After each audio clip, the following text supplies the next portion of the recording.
অপরাধ করে সে আবারও একই অপরাধের দিকে আসে। সুতরাং আমাদের এখানে আমরা প্রতিরোধের ক্ষেত্রে তাদেরকে নিয়েও কাজ করব যেসব শিশুরা কাজ করে।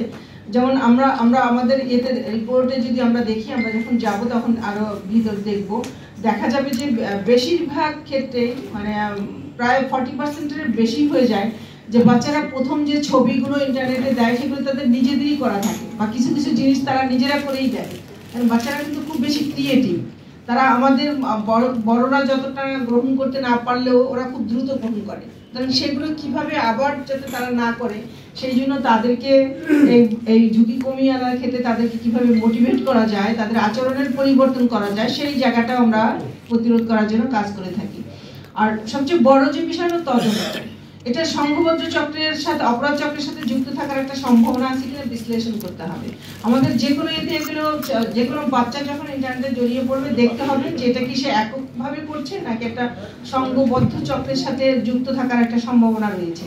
তারপরে মানব পাচার এবং শিশু যৌন নির্যাতন ও শোষণ অপরাধের তদন্তের নতুন একটা প্রক্রিয়া উদ্ভাবন করা হয়েছে এই প্রজেক্টে, যেটার মাধ্যমে সহজেই বিষয়, যেমন এখানে ফরেনসিক থেকে শুরু করে বিভিন্ন ধরনের ছোট ছোট টিপস দেওয়া হয়, কাজ করার যে পদ্ধতি প্রশিক্ষণ দেওয়া হয়, সেই জায়গাটায় কাজ করে তদন্তের মাধ্যমে আমরা চাই যে ঝুঁকিটাকে কমিয়ে নিয়ে আসা।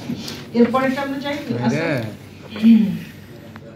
যেটা আছে, যেমন আমাদের ডিটেক্ট করতে হয়, কিছু কিছু ইয়ে আছে যেটা ডিটেক্ট করা, তদন্ত করা এবং P2P একটা নেটওয়ার্কের সাথে যুক্ত থাকা।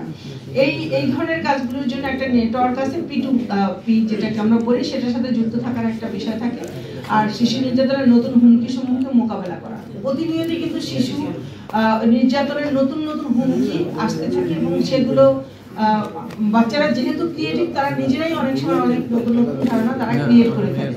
আর ভিকটিম, তৃতীয় যেটা আছে আমাদের ভিকটিম সহায়তা, ভিকটিম সহায়তা এবং সুরক্ষা নিশ্চিতকরণের পদ্ধতির উন্নয়ন। ভিকটিম সহায়তার ক্ষেত্রে আমাদের দেশে যে পদ্ধতি আছে সেই পদ্ধতির উন্নয়ন করতে হবে। আমি যদি খুব খোলামেলা করে বলি যে আমরা যে কোনো ভিকটিমকে আগেই বলি, যেমন আমরা যখন আমাদের ইপ্রিজিং ছিল, আমরা যেটা সেক্সুয়াল হ্যারাসমেন্ট বলছি, যে আগেই বলি যে তোমার কাপড় ভালো পরা ভালো হয় নাই সে কারণে তোমাকে ইপ্রিজিং করছে। তারপরে আমি ব্লেমটা করি নারীটাকে, মেয়েটাকে, বাচ্চাটাকে। সেই জায়গাটায় আমাদের কিভাবে এই সহায়তাটা দেওয়া যায় ওপেনলি, যাতে আমরা ভিকটিমকে কোনোভাবে ব্লেম না করে যে অপরাধটা করেছে তাকে কিভাবে ধরা যায়, সেই জন্য আমরা বলেছি যে ভিকটিম সহায়তা থেকে আমরা যা দেখি, ভিকটিম সহায়তা এবং সুরক্ষা নিশ্চিতকরণে নিত্য নতুন একটা পদ্ধতির উন্নয়ন করতে হবে।